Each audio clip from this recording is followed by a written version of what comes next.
Estamos no ar! Você está na Motorsport TV Brasil e temos mais uma entrevista imperdível. Você já vai observar aqui no nosso estúdio Lucas de Grassi, o nosso grande convidado aqui para bater um papo sobre automobilismo, sobre a Fórmula E, sobre esse novo projeto em que ele está. Ao meu lado, Felipe Mota, apresentador dos canais ESPN, e eu já vou começar direto e reto, primeiro agradecendo seu tempo aqui, raro tempo aqui no Brasil, em São Paulo, e nos atender aqui, especialmente no nosso estúdio. Lucas, eu quero primeiro que você explique, né, esse seu novo projeto. Você está com a mesma equipe, a ABT, que você mesmo já falou que é da sua família, faz parte da sua vida na Fórmula E, mas também agora envolvendo dois grandes players, duas grandes marcas de peso, Lola e Yamaha. O que cada uma faz? Como é que está sendo esse novo projeto, que você já testou, inclusive, né? Bom, obrigado por estar aqui mais uma vez. E sim, a gente acabou de anunciar, né, esse novo projeto, que quando eu assinei com a ABT no ano passado, a gente já tinha a intenção de trocar o trem de força da Mahindra. Na época era pelo trem de força da Porsche, que estava melhor encaminhado. Acabou dando errado no meio do caminho. E a Lola Yamaha estava bem encaminhada para ir ser o powertrain da McLaren. Uhum. E daí no final deu errado também. Então, por uma coincidência aí do destino... Um precisava de um... Um precisava de um, o outro precisava de uma equipe e acabou se juntando. Então houve uma aquisição, uma fusão entre as equipes, entre a ABT, a Lola e a Yamaha.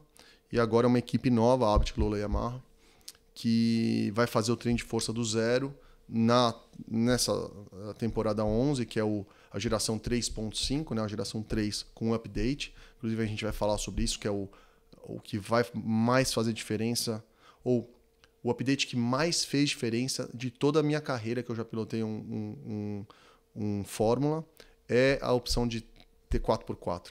Então esse ano agora vai ser 4x4 na classificação, o carro, e uma outra série de updates que a gente vai ter para essa geração 3.5. Então a ABT Lola Yamaha vai fazer o motor para agora 3.5 temporada 11 e 12, já visando fazer um carro completamente novo para a geração 4, que é na temporada 13.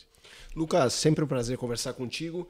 Eu queria que você descrevesse um pouco mais, não só para o público, para a gente mesmo. Eu admito que quando vi o anúncio, eu fiquei muito curioso para entender o trabalho Lola e Yamaha. Yamaha é uma grande parceira nossa aqui no motorsport.com. A gente tem um podcast sobre motos com a Yamaha, o Podcast, e marca tradicionalíssima. Eu queria que você, nesse papel Valentino Rossi agora, contasse para a gente como é esse trabalho da Lola, Yamaha, a divisão de trabalho, quem faz o quê, como que é isso de uma marca conhecida por duas rodas no mundo de quatro rodas? Eu tenho ainda... Né, a gente acabou de anunciar isso. Sim. Aí, acabou de começar os trabalhos. Eu tive alguns contatos com o pessoal da Lola Yamaha, mas não muitos. O primeiro contato foi em Tóquio, durante o EPRI de Tóquio, com o pessoal da Yamaha, com os diretores gerais, mas não houve uma conversa muito detalhada. O que eu entendi até agora, a Yamaha está muito preocupada com a eletrificação, como estão todas as marcas do segmento, e não existe, eles acham ainda que não existe nenhuma categoria de moto que chega perto, ou nenhuma categoria no automobilismo, na verdade, que chega perto da tecnologia que a gente tem na Fórmula E hoje. Entendi. Mesmo os híbridos da Fórmula 1 são bem diferentes, o jeito de fazer, não é... a gente pode até entrar em detalhe o porquê disso, mas eles acharam que o melhor lugar para desenvolver motor, inversor, tecnologia de powertrain elétrico é na Fórmula E, e depois usar essa tecnologia para moto, para barco, para jet ski, para praticamente todo o segmento deles. Eu acho que esse é o play da Yamaha. A Lola é uma marca nova, foi comprada recentemente, é uma marca que estava em questão de administração. Administração ou falência, tal, foi comprada há um tempo atrás, resolveu voltar ao automobilismo pela Fórmula E. Fez alguns estudos em algumas categorias, Hypercar, Fórmula 1 e tal, e resolveu voltar, começar agora a retornar a marca pela Fórmula E. Então eles montaram uma parceria, na qual os dois têm interesses diversos. A Lola não vai fazer powertrain, quer fazer carro, e a Yamaha quer fazer powertrain, não quer fazer carro. Então eles fizeram a parceria Lola e Yamaha para desenvolver o motor, desenvolver toda a parte de suspensão, tal, tudo que pode ser desenvolvido no Fórmula E. E precisavam de uma equipe operacional. E a ABT tem um processo operacional muito, muito bom. Então fizeram essa parceria e eu estou bem empolgado. Eu testei o carro já e do carro que eu pilotei esse ano e no ano passado, é um step, é um passo grande adiante. E falando até desse ano aqui, né, porque até para linhas gerais, por que a gente não viu o Lucas de Grassi, que é a referência, né? Acho que é o único piloto que está da primeira até a última temporada. Eu, o Sam Bird e o Buemi. Perfeito. E o Verne. E os o quatro, Verne. Por que você, nesse ano, acabou não conseguindo os resultados que a gente sempre aguarda? Na verdade, nenhum dos 4 pilotos da Mahindra conseguiram nenhum resultado expressivo, na verdade. Né? Nos últimos 2 anos, o powertrain que a gente correu esse ano, o carro que a gente correu esse ano, é o mesmo carro do ano passado. Né? Então, você imaginar que tem 2 pilotos na Mahindra e 2 pilotos na Abt. Os 4 pilotos, durante esses 2 anos, eu fui o único que fiz um pódio. No ano passado. Na primeira etapa do ano passado. Fiz a pole e um pódio. Depois disso, ninguém mais fez nenhum pódio. Nem Mortara, nem De Vries, nem Muller, nem Robin Frijns e nem eu. Esse ano foi particularmente ruim para mim, por uma série de motivos. A minha equipe de engenharia dentro da Abt não era o que eu queria. Eu estava bem desmotivado com o powertrain, então você já vai para a corrida pensando que você vai fazer o melhor trabalho da sua vida, você vai terminar em 11º, 18º. Não era aquilo que me motivava. A gente estava acima do peso. Então passava... Você mais carro, é isso? Eu mais carro. O carro estava acima do peso. E quanto? Mais ou menos uns 10 quilos. Pô, bastante. Porra. E como na Fórmula E a diferença do primeiro para o último é meio segundo, 2 décimos ali faz uma diferença de 8 posições. Mas, desculpa perguntar, esse é o tipo de coisa que você não tem. Vamos supor que você estivesse num ano descuidado, desleixado. 10 quilos não dá pra tirar em você. É o mesmo problema que eu tive na Virgin naquela época. Na Virgin eu passava 17 quilos. E o Glock é um piloto muito mais baixo. Ele passava 6, 7 quilos. Ele era mais ou menos uns 10, 11 quilos mais leve. Sim. E obviamente eu tenho 1,80 m. Quando eu falo que hoje em dia eu peso 75 quilos. E se eu fizer um regime absurdo, que eu começo a ficar doente, começo a ter que perder massa muscular e tal, porque eu já tenho menos de 10% de gordura no corpo. Então, assim, para eu perder mais peso, eu preciso perder massa muscular e tal. Na Fórmula 1 eu cheguei até 73 quilos. Hoje em dia eu estou em 75. Com o kit, macacão, capacete e tal, é mais uns 4,5 kg, 4 quilos. Então vai para uns 80. Só que na Fórmula E tem uma regra, que é o piloto mais o banco, na Fórmula 1 também, tem que ter um mínimo de 80 quilos. Então, por mais que eu perdesse 4 quilos, eu continuaria acima do peso. Porque o powertrain é muito pesado. Além disso, o powertrain sendo pesado da Mahindra, o case, o motor, o inversor, fica com muito peso atrás. O carro fica muito difícil de guiar. O carro fica muito traseiro. Principalmente quando você faz uma aceleração combinada em saída de curva, na qual a inércia, o momento de inércia da parte traseira do carro faz muito mais diferença. Então, assim, é um erro de design, não é um erro de piloto. O Muller também passava do peso, não era só eu. O Muller, acho que o único que não passava do peso era o De Vries, que vai no porta-luva. Que pesa 55 quilos. Mas tirando o De Vries, a gente passa o peso. E eu tive uma média de classificação melhor que o do De Vries esse ano, com o mesmo equipamento, próximo do Mortara. O Muller realmente teve um ano excepcional. Ele estava muito bem acertado com o carro, dentro da equipe já há 2 anos, com o engenheiro e tal. Ele teve um ano excepcional e teve muitos resultados bons. Mas, de novo, melhor resultado 5º, 6º, porque acabou batendo uma galera, eles chegaram lá. Então, realmente, foi o meu pior ano da minha carreira em termos de resultado. O segundo semestre, em termos de performance, não foi ruim. A gente evoluiu bastante, mas obviamente não é onde eu quero estar. Obviamente a minha expectativa agora com esse novo powertrain da Yamaha e Lola é a gente voltar a brigar por pódios regularmente. Principalmente porque muda muito o carro, né? A gente agora vai ter no ano que vem tração nas 4. Para quem não sabe, o Fórmula E tem 2 motores, dianteiro e traseiro. O dianteiro tem 350 cavalos e o traseiro tem 450 cavalos. Mas a gente não pode usar o motor dianteiro para acelerar o carro, só para desacelerar o carro. E o ano que vem a gente vai poder usar mais ou menos 75 cavalos no motor dianteiro, dos 350. E mesmo assim, faz uma diferença de mais de 2 segundos por volta para a mesma potência. Então vai ser muito interessante com o Attack Mode, que vai ter uma diferença absurda. Inclusive, Nunca aconteceu isso na história do automobilismo. Você vai ter carro 4x4 competindo com carro 4x2, Fórmula. Como? Por quê? Porque vai ser uma regra nova. Ah. Então, assim, durante o Attack Mode, você vai ser 4x4. Ah, tá. Entendi. Quando você não tiver em Attack Mode, vai ser 4x2. Um fan push diferente, digamos assim. O Attack Mode vai ser 4x4. Então, a potência vai ser igual do que tem esse ano. Só que esse ano era muito difícil ultrapassar, porque a gente não conseguia colocar os 350 kW no solo. Então, você ter 300 ou 350 ou 1000, não mudava muita coisa, porque você não tinha tração suficiente para conseguir acelerar. No 4x4 muda completamente isso. No 4x4 você vai conseguir passar, por exemplo, entre o Pinheirinho e o Bico de Pato por fora. Você vai sair ali com a tração e você vai ter tanta tração que você vai conseguir passar em lugares onde não daria nunca para você passar.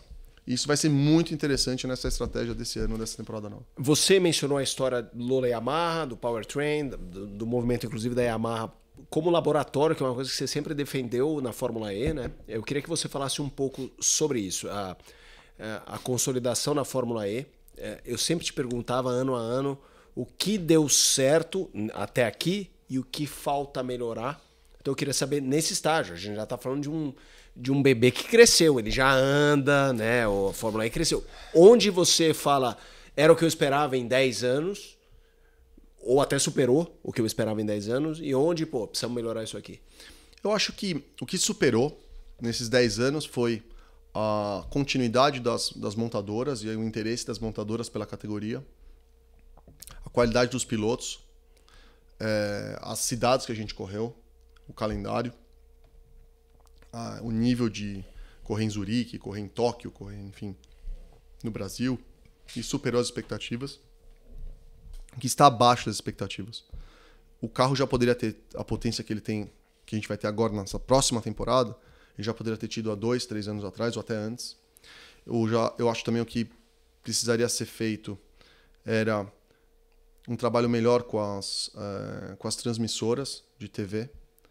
A gente teve no Brasil Cultura, Band, mas assim, nunca foi feito um trabalho entre as corridas, um trabalho de mídia local em vários países, não só no Brasil. Sim. O Brasil foi só um exemplo.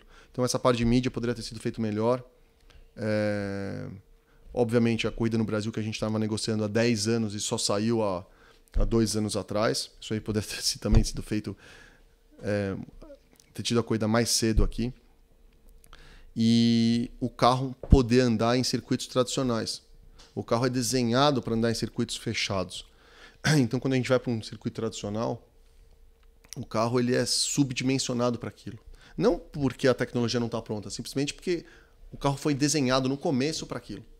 Então, isso aí poderia ter sido feito melhor, sem dúvida. Lucas, a gente até falando para o pessoal que está assistindo, o Lucas vai participar também de um bate-papo com a turma do Motor 1, do Inside EVs, falando muito de eletrificação, mobilidade. Então a gente vai usar também a presença do Lucas aqui para alguns debates sobre automobilismo como um todo. Queria trazer a Fórmula 1 aqui no sentido de conceito. Eu me lembro as últimas vezes que a gente falou, não me lembro se foi pandemia, um pouco pré até. Não, foi pandemia. E você um pouco preocupado, assim, dos movimentos da Fórmula 1 técnicos, falando tecnicamente. Era uma época do domínio amplo do Hamilton, Mercedes. Aí quando mudou o bastão, veio o domínio Red Bull, Verstappen. Agora a gente tá vendo embaralhar, a gente tá vendo também movimentação para 2026 de regulamento, até um crescimento da questão elétrica na Fórmula 1. Como é que você avalia o momento técnico, tecnológico e também de equilíbrio, assim, uma discussão ampla aqui para a gente fazer de como você está vendo a Fórmula 1 atual? Olha, a Fórmula 1 atual, vamos começar então do ponto de vista de estratégia, um pouco mais amplo, dar um passo para trás. O que eu não vejo em várias categorias é um programa de longo prazo de desenvolvimento tecnológico que é coerente ao que a indústria está fazendo. Então, digamos assim, a Fórmula 1. Em 10 anos o carro precisa pesar 100 quilos a menos, precisa ser 10% mais eficiente. Existem linhas de desenvolvimento claras para onde o carro precisa ir. Eu não vejo isso. Eu vejo indo para 2 híbridos, um híbrido, o carro mais pesado, agora o carro vai voltar a ficar mais leve, o carro ficou maior, agora o carro vai ficar menor de novo. Você não vê uma coerência de desenvolvimento adequada. Uma linha de desenvolvimento na qual você fala, tudo bem, o carro vai ser mais leve. Agora você vai tirar peso do motor, ou tirar peso da roda, ou tirar peso do chassi, mas existe uma linha de desenvolvimento. Isso falta essa coerência de estratégia de longo prazo em várias categorias do automobilismo. Também na Fórmula 1. Sim. A Fórmula 1 está usando o regulamento 2026 para aumentar a eficiência do motor artificialmente. Quem fala que a Fórmula 1 está desenvolvendo motor a combustão está errado. É ao contrário. O motor a combustão de 2026, eu escrevi um artigo sobre isso no Autosport. E eu não entendo, não sou especialista em motor. Então eu liguei para o Ricardo Penteado. Sim. Falei, Ricardo... Eu sou consultor aqui também. Ricardo, me conta aí como é que tá, como é que é o esquema. Ele falou, olha, Lucas, é simples. O motor tá ficando, eles não estão preocupados mais com o desenvolvimento do motor, então o motor está ficando mais simples, mais barato, materiais mais tradicionais, perde eficiência de combustão e estão compensando isso com o elétrico. E estão falando que no geral é mais eficiente. Só que o motor em si, a combustão, é menos eficiente. Então não existe um desenvolvimento do motor a combustão mais. O motor a combustão está lá simplesmente como um auxílio. E você usa esse aumento da eletrificação para 50% da potência total para ganhar eficiência. Então, para você ganhar eficiência agora, com o motor a combustão, só com o aumento do elétrico. Até o momento que fica 100%. Aí fica o carro elétrico. Então, a potência de 2026 do motor elétrico da Fórmula 1 é exatamente igual o da Fórmula E do motor traseiro hoje, 350 kW. Uhum. Só que na Fórmula 1, a bateria e o motor têm propriedades diferentes. Eles precisam de alta potência durante um curto período de tempo e muito leve. Não interessa muito a eficiência. Na Fórmula 1 é ao contrário.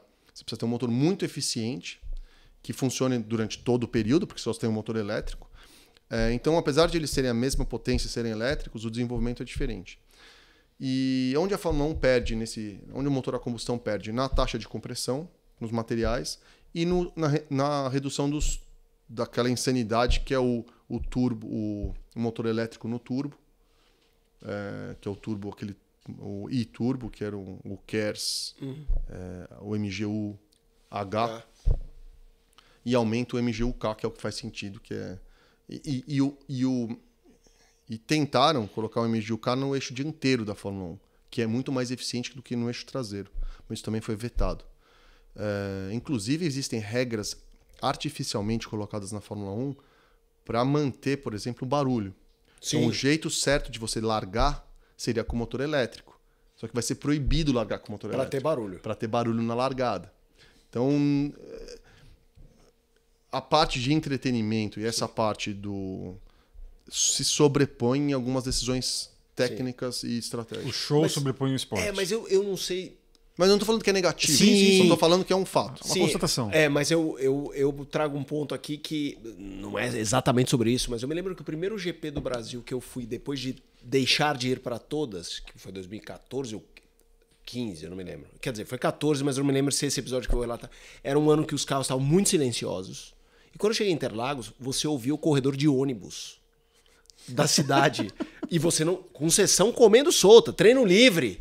E para mim, entendeu? Assim, eu não tô dizendo se essa é a solução. Eu não tenho nem bagagem para falar isso. Mas para mim, você não pode chegar numa pista e não perceber que tá tendo uma sessão de corrida. Em Mônaco, do meu apartamento em Mônaco, quando tinha a sessão com os V8 e com os V10, vibrava. Você conseguia escutar onde você estivesse.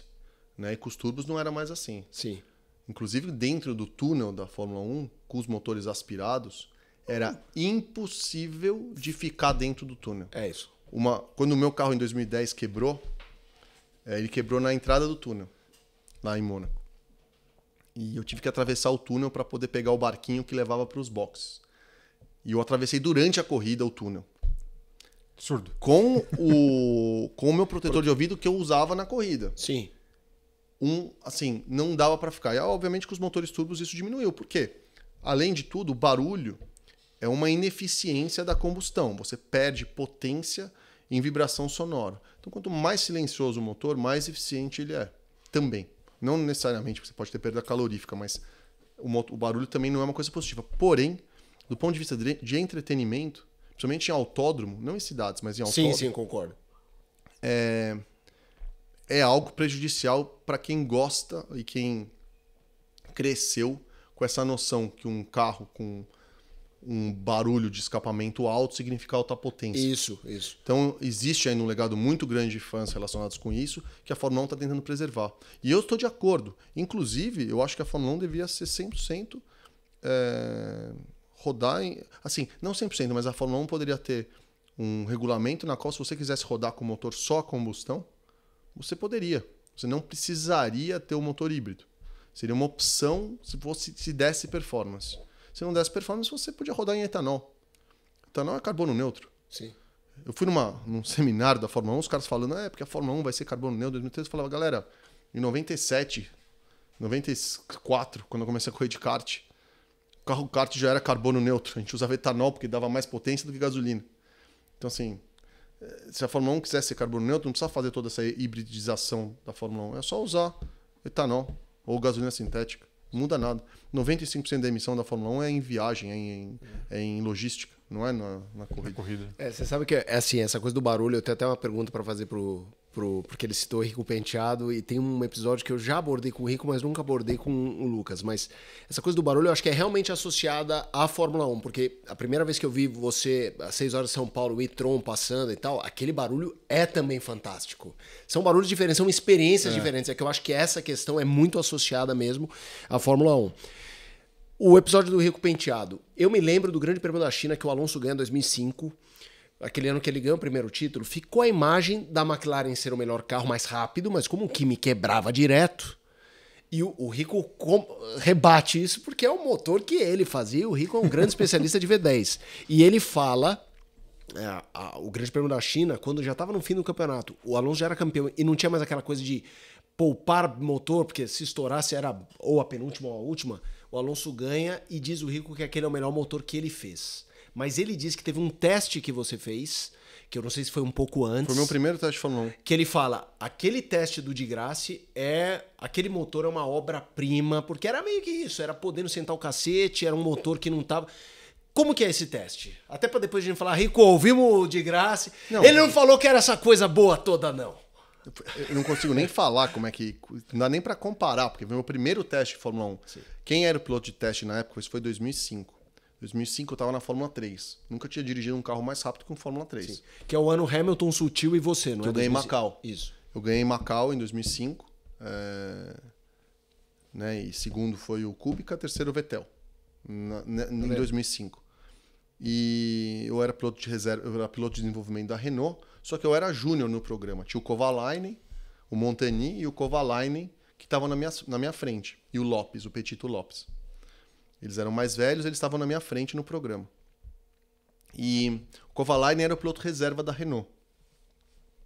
E eles estavam desenvolvendo esse motor e precisavam fazer um teste em Jerez em setembro para validar a quilometragem do motor para o Alonso usar nas últimas corridas do ano. E era o primeiro motor V10 que passava da média aí dos 1.000 cavalos. E o carro na época pesava 500 quilos. E na terça, o teste era, sei lá, quinta. Terça-feira o Kovalainen ficou doente. Daí na terça-noite os caras me ligaram. Falaram, Lucas, você vai andar com o carro.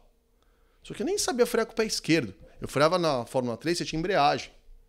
Então assim, me jogaram de... Não tinha simulador, não fiz preparação física nenhuma. Conseguiu dormir pelo menos? Nem dormi também. Caí de paraquedas no teste para fazer quilometragem. Então era um teste de quilômetro longo em Jerez, que é uma pista que já é difícil. Sim. Porque você não tem reta para descansar, é uma curva atrás da outra.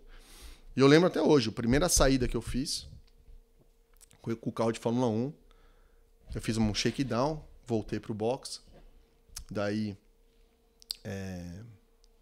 saí de novo com o carro, o cara falou, agora pode acelerar e dar umas 3, 4 voltas pra você sentir o carro. Eu saí com o carro e entrei na reta, não tinha acelerado tudo, mas com giro baixo, né? Falei, bom, agora eu vou acelerar e ver o que acontece. Entrei na reta, acelerei, o giro subia tão rápido, o motor girava em classificação acho que 21.000 RPM, 21.750. Todas as marchas eu bati no limitador.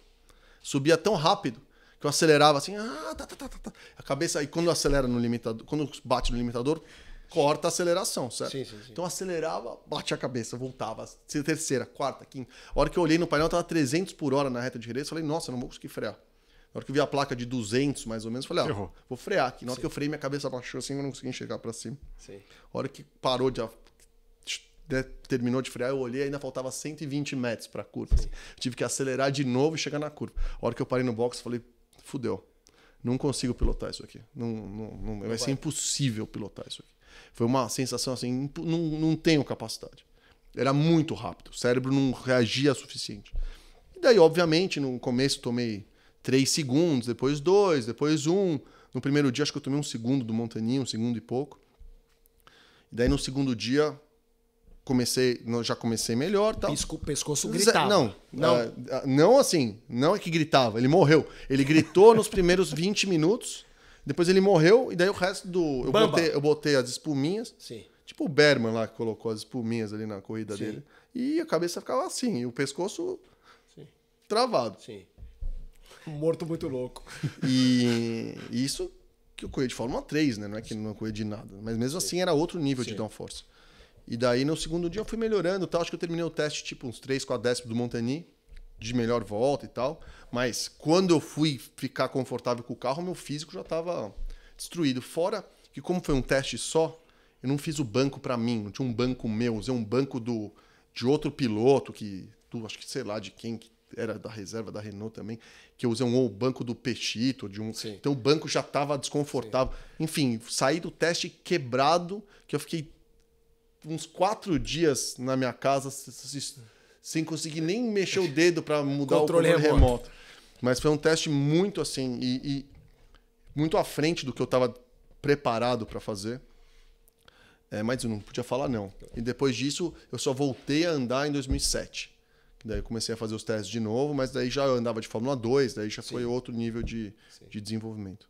Falando esportivamente agora da Fórmula 1, o Felipe lembrou bem da época do Hamilton, você acha que inclusive fez uma participação no nosso pódio, né, após algum GP. Mas eu queria que você desse a sua opinião sobre os pilotos que hoje são tidos aí como o grande futuro da categoria. Né? Acho que tirando o Verstappen, que, como o próprio Rubem Carrapatoso diz, é um ET, está numa outra escala. Pilotos como George Russell, Lando Norris, o próprio Charles Leclerc, que parece que ia, mas está vivendo um momento ali de instabilidade. O Oscar Piastri, que parece ser um cara que vai ser um futuro campeão, talvez. Mas eu queria saber da sua opinião sobre esses caras. E talvez até o Andrea Kimi Antonelli, não sei se você já o conhece, já viu alguma coisa dele. O que você acha hoje? Olha, existem... Primeiro que o piloto ele não é ou ele é ou não é. Existem fases, não só da parte pessoal, psicológica e atlética do piloto, como também na combinação com o carro, as regras técnicas do carro, a fase que a Fórmula 1 está passando. Por exemplo, o Vettel era um gênio na Red Bull, na época que o Pirelli era um pneu que desfazia, ele tomava conta do pneu muito melhor que os outros. E depois trocou o pneu, ele já não tinha tanta vantagem assim. Enfim... existem várias nuances na análise. Agora, essa geração nova são pilotos muito bem preparados, né? Muito bem treinados, talvez como o Lando Norris, que fez centenas de milhares de quilômetros antes de sentar na Fórmula 1, o Piastri talvez menos, mas é um cara também muito, muito bom. Eu vejo esses pilotos que você citou como os melhores pilotos hoje de Fórmula 1. E, sem dúvida, o Max é um fora de série, é um Messi da vida, é um cara tipo o Hamilton na época dele também. Né? Que a gente não pode esquecer que o Hamilton hoje ele não está mais no topo da performance dele. E mesmo assim, ele é um dos melhores pilotos e talvez, na minha opinião, um dos melhores pilotos que já passaram, os pilotos mais completos que já passaram pelo esporte. E é um contemporâneo meu de kart, né? A gente correu de kart até a Fórmula 1 junto. Então, sem dúvida, é um cara diferenciado também. Então, acho que vai ser... vão ter novos nomes. O interessante é que está ficando cada vez mais novos, as pessoas são mais preparadas, mais novas, né? Eu acho que a parte de simulador e simulação tem ajudado bastante nisso. Não dá para você só formar um piloto com simulação, mas é uma ferramenta muito importante agora na formação de um piloto. E, sem dúvida, vão ser pilotos que vão ser os próximos a disputar títulos na Fórmula 1 nos próximos 5, 6, 10 anos. Você tocou num ponto que eu acho muito interessante. Você citou o quão rápido os pilotos hoje ficam preparados, e ao mesmo tempo eu trago um outro elemento que é como também há em vários esportes a longevidade, né? Já vem LeBron James jogando com 41, o Alonso tá lá. Você mesmo não é mais um menino, Lucas de Graça.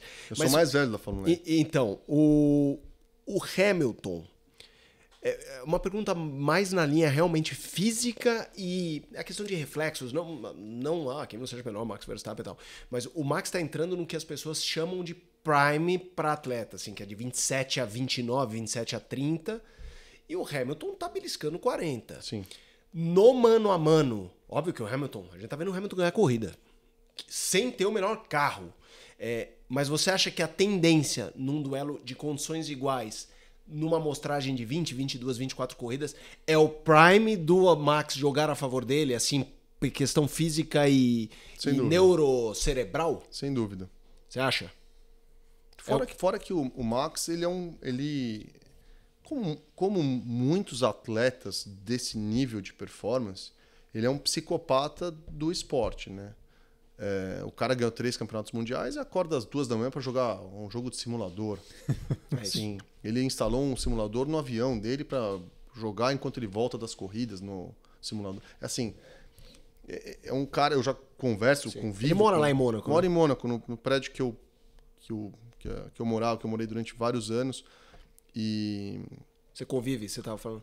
Eu encontro com ele direto. Ele era meu vizinho de porta, inclusive, quando eu morava no prédio. Depois ele mudou e eu mudei de prédio, mas ele era meu vizinho de porta ali. Morava no apartamento da frente. Então a gente não é amigo, mas a gente se fala e várias vezes a gente janta junto, tem uma conversa e tal. E ele é um psicopata do esporte. Ele adora, ele só pensa em corrida, só faz corrida. E o Hamilton já não. Acho que o Hamilton já tem outros interesses, tem o negócio fashion dele, ativismo, aquelas coisas. Então, além do Max estar no Prime, eu acho que o Max, hoje em dia, ainda 100% do interesse dele é só em corrida. Isso vai evoluir com a idade.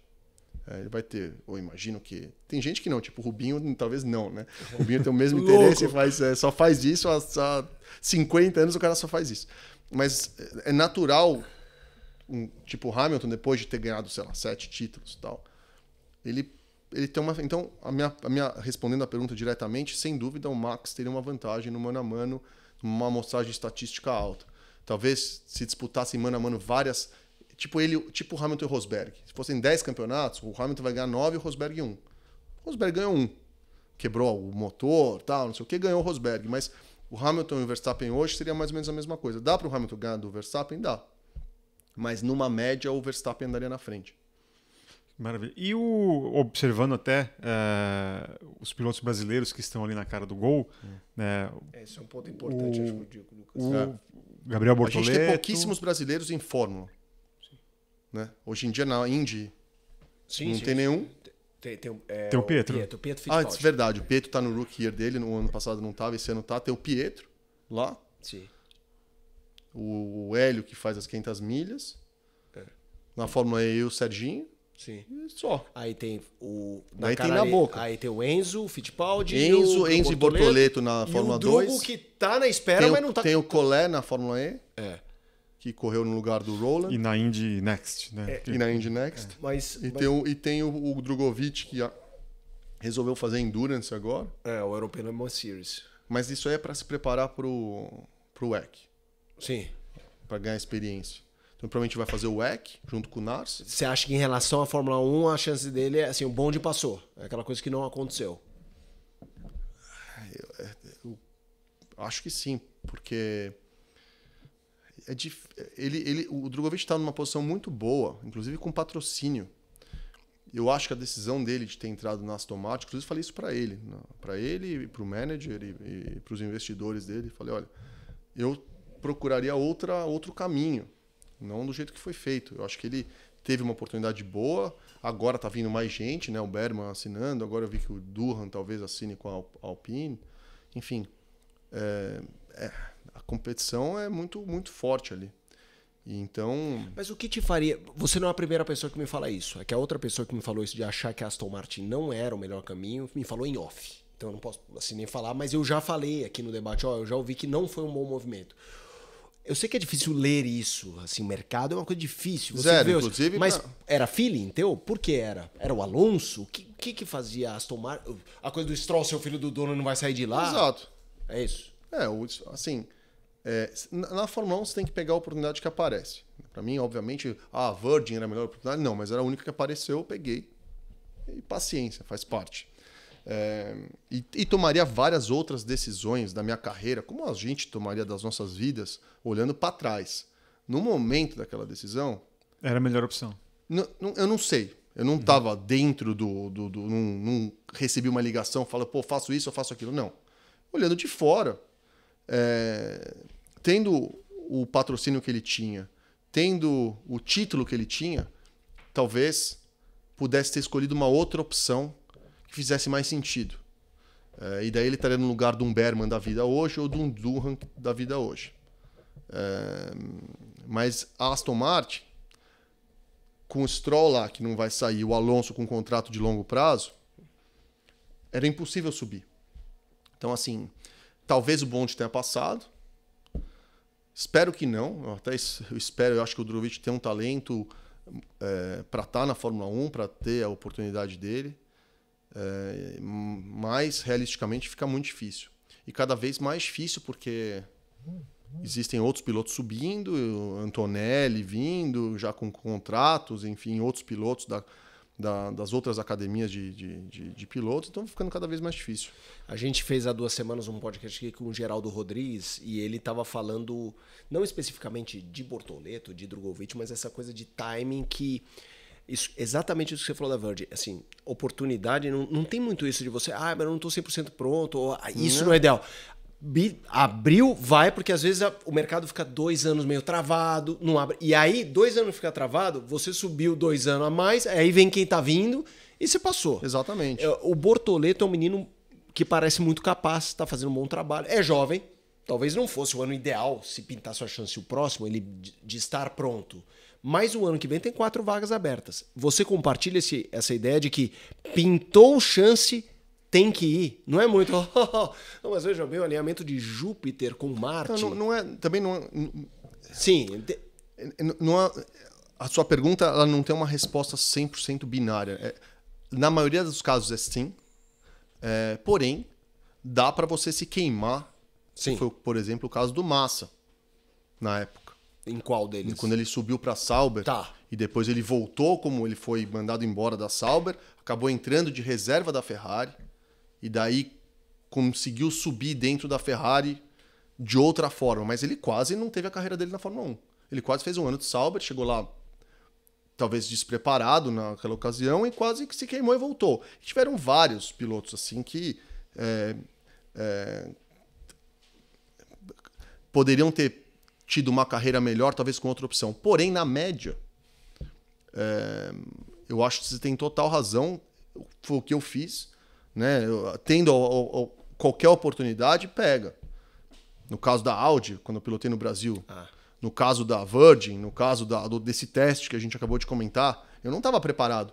Eu me queimei um pouco nesse teste, porque eu estava zero preparado, e quando você senta no carro de Fórmula 1, ninguém está preocupado se você está preparado ou não. Sim. O cara quer resultado. Então, assim, mas eu tive que... Não dá para falar não. Depois, se você falar não, você nunca sabe se você vai ter um outro sim. Então, você tem que pegar as oportunidades e fazer o melhor possível. Então, eu não sei a história do Drugovich direito. Eu não sei quem que está tocando a carreira do Bortoleto. Eu não sei do Pietro, do Enzo Fittipaldi. O Rafa Câmara também, que faz o parte Rafa Câmara, enfim, eu não sei. O Collet... O Collet é do Nicolas, eu acho, o management. Uhum. Mas... Nicolas Todd, né? Mas, assim, eu não tenho... Não é uma coisa que eu me preocupo, não é uma coisa que é do meu dia a dia, mas, sem dúvida, se você tem a oportunidade, você tem que estar pronto. E essa e é isso que alguns pilotos também não entendem. Não é que você tem que estar preparado para a categoria que você está. Você tem que estar preparado fisicamente também, psicologicamente, para qualquer oportunidade que possa aparecer. Então, não dá para você falar, estou de Fórmula 3, eu não vou fazer aquele treino extra, porque para a Fórmula 3 eu estou ok. Não, você está na Fórmula 3, você tem que estar preparado para correr de Fórmula 2 amanhã e para fazer um teste de Fórmula 1. Então, você tem que estar acima sempre do que você precisa. Porque apareceu, você precisa pegar. A não ser que no caso um Kimi Antonelli, que você já tem um caminho meio traçado, que você sabe que se você não entrar esse ano, você vai entrar no outro ano, e daí você não precisa se queimar agora, porque você sabe que mais 2 anos ou você, por exemplo, faz mais 1 ano de uma categoria, do que dá pular uma outra categoria e se queimar, por exemplo, na Fórmula 2. Você pode ser qualquer idade. Você chegou na Fórmula 2 e não performou, a galera tá te olhando já.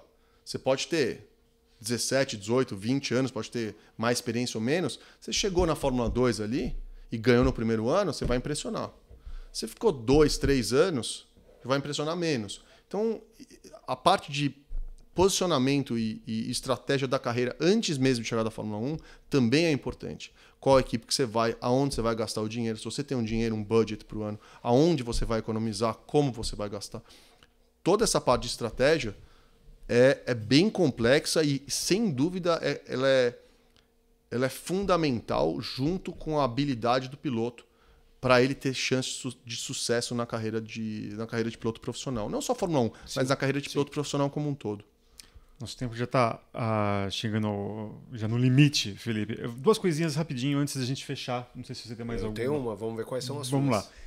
Você fala tão bem sobre essa questão da carreira do piloto e também até por experiência própria e tal.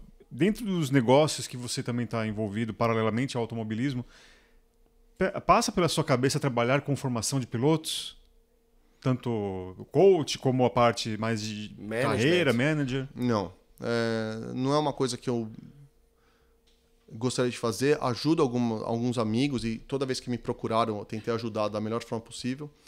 Nunca ganhei dinheiro com isso, mas tento ajudar, por exemplo, o máximo que eu posso o Serginho dentro da Fórmula E, porque eu acho que ele tem um futuro muito bom lá, mostrou performance, mesmo com o carro, o pior carro do grid, ele tem mostrado excelentes performances em classificação, então tento ajudar, tentei ajudar sempre quem me procurou, mas não é algo que eu faria como profissão.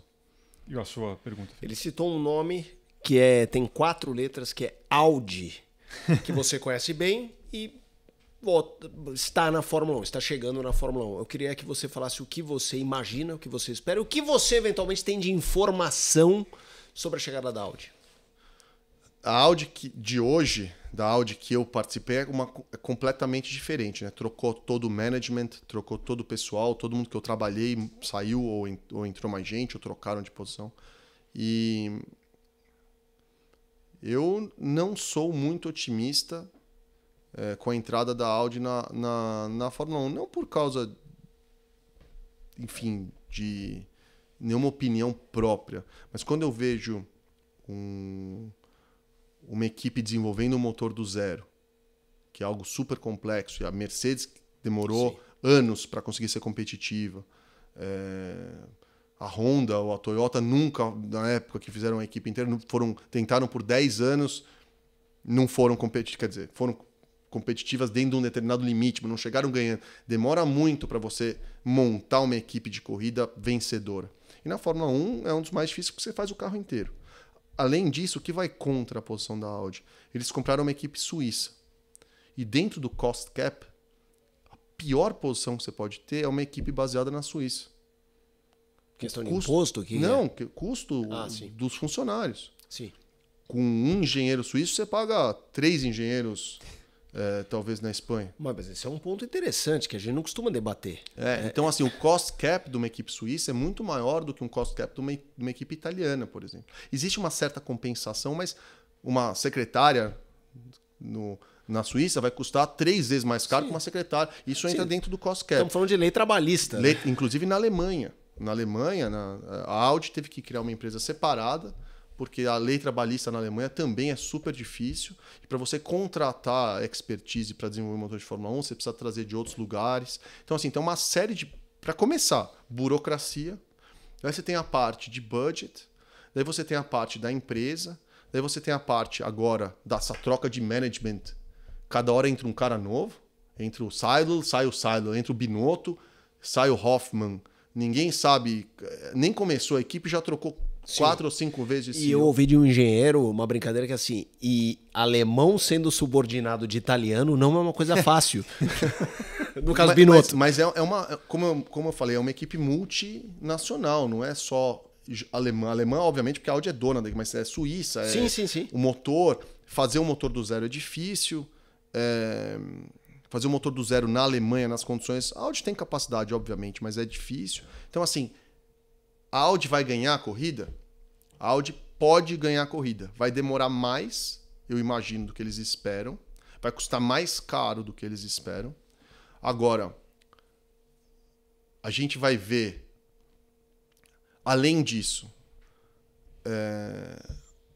toda essa... Daí a gente pode até falar no podcast, na nossa outra conversa, que é quando você fala de eletrificação, né, da frota, as empresas alemãs estão sofrendo nessa transição energética, com chinesa, com americana. Então, assim, vai ter budget para queimar numa equipe de Fórmula 1 nos próximos 5, 6 anos, no nível que precisa, considerando que a empresa está numa transição difícil do ponto de vista financeiro. Então, tem uma série de complicações ali que eu espero que sejam resolvidas, só que de um ponto de vista organizacional vão ser bem complicadas. Então, para ganhar a corrida, tendo tudo organizado, já é difícil. Ganhando corrida com todos esses desafios, Sim. vai ser um feito que é para vocês aplaudir de pé se eles conseguirem fazer. Stock Car, você fez uma temporada completa aqui em 2018 e algumas corridas depois de duplas, Isso. né? E a corrida do milhão? E a corrida do milhão que ganhou, mas não levou.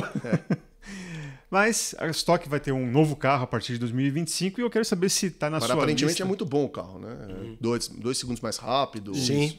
Você pensa em voltar feito a trabalho tecnológico de pesquisa sério. Legal. Muito legal. Você pensa em voltar ao Brasil para competir? Nunca diga nunca, mas não está nos meus planos. Meus planos atuais vão ficar mais alguns anos na Fórmula E e depois pendurar a chuteira, sapatilha. a sapatilha. Maravilha. Quero agradecer ao Lucas de Grassi mais uma vez aqui atendendo a gente gentilmente. A gente teve mais uma aula, né, Felipe? Foi demais. Muita coisa legal. Também ao Felipe Mota, muito obrigado pela participação e a você que nos acompanhou até aqui. Então, fica o recado, como sempre, se inscreva no nosso canal, ative as notificações para justamente não perder nenhum conteúdo como esse. Lucas, obrigado. Obrigado ao Felipe. Eu que agradeço. E até a próxima. Tchau, tchau.